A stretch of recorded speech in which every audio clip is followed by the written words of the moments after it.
ఈ axis BS6 బండికి అయితే జనరల్ సర్వీస్ అయితే చేయడం జరిగింది ఫ్రెండ్స్. దీంట్లో మేజర్గా ప్రాబ్లం ఏంటంటే యాక్సిస్కి ఉండేదే స్లో చేసినప్పుడు ఆఫ్ అయిపోతుంది అండ్ సెల్ఫ్ కొట్టినప్పుడు స్టార్ట్ కాదు, ఎక్సిలేటర్ వేస్తేనే స్టార్ట్ కావాలన్నమాట. సో దీనికి మాన్యువల్ అడ్జస్ట్మెంట్తో పాటు మొత్తం జనరల్ సర్వీస్ అయితే చేయడం జరిగింది ఫ్రెండ్స్. దీంట్లో ఏమేమి వేసినాం, ఎంత అమౌంట్ అయింది అంతా చెప్తా చూడండి ఫ్రెండ్స్. ఈ బండిలో వేసిన పార్ట్లు ఏమేమి ఉన్నాయి చెప్తాను చూడండి ఫ్రెండ్స్. ఒకటి మాన్యువల్ అడ్జస్ట్మెంట్, ఒకటి హెయిర్ ఫిల్టర్, ఒకటి డేంజర్ లైట్ బల్బ్, ఒకటి బ్రేక్ షూ, ఒకటి వచ్చేసి షాక్ అబ్జర్వ్ బుష్ పోయింది అనమాట వెనకాల. యాక్సెస్ కి ఉండే ఈ కంప్లైంట్ ఫ్రెండ్స్, స్లో చేసినప్పుడు ఆగిపోతుంటాయి, షాక్ అబ్జర్వ్ బుష్లు పోతుంటాయి. సో దాంతో పాటు అడిషనల్ గా మనము వర్క్ లో అనుకోలేదు ఫస్ట్ అయితే, మళ్ళా వచ్చి పడినాయి అనమాట ఎక్స్ట్రా వర్క్ అనేది. మన ఫ్రంట్ బ్రేక్ వైర్ అయితే పోయింది, combi break the, and dip and dip switch కూడా పోయింది ఫ్రెండ్స్. అది కూడా మార్చాల్సి వచ్చింది అనమాట.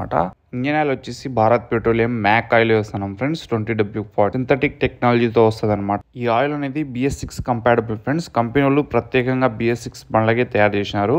ఈ oil engine oil and gear oil రెండు దానిలకి ఇదే వాడుతున్నాం మనం.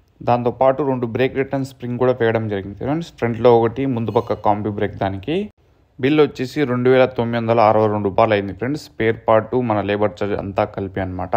నెక్స్ట్ వీడియోలో కలుసుకుందాం ఫ్రెండ్స్. అంతా డీటెయిల్ గా ఒక్కొక్క పార్ట్ వేసింది డీటెయిల్ గా చెప్తాను.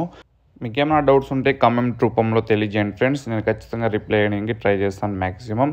నెక్స్ట్ వీడియోలో కలుసుకుందాం. A to Z డీటెయిల్గా ఎట్లా వేసినాం ఏమనేది నెక్స్ట్ వీడియో వస్తూనే ఉంటాయి. మన పేజ్ని అయితే ఫాలో చేసి పెట్టుకోండి. థ్యాంక్ యూ సో మచ్ ఈ వీడియో ఎండ్ వరకు చూసినందుకు.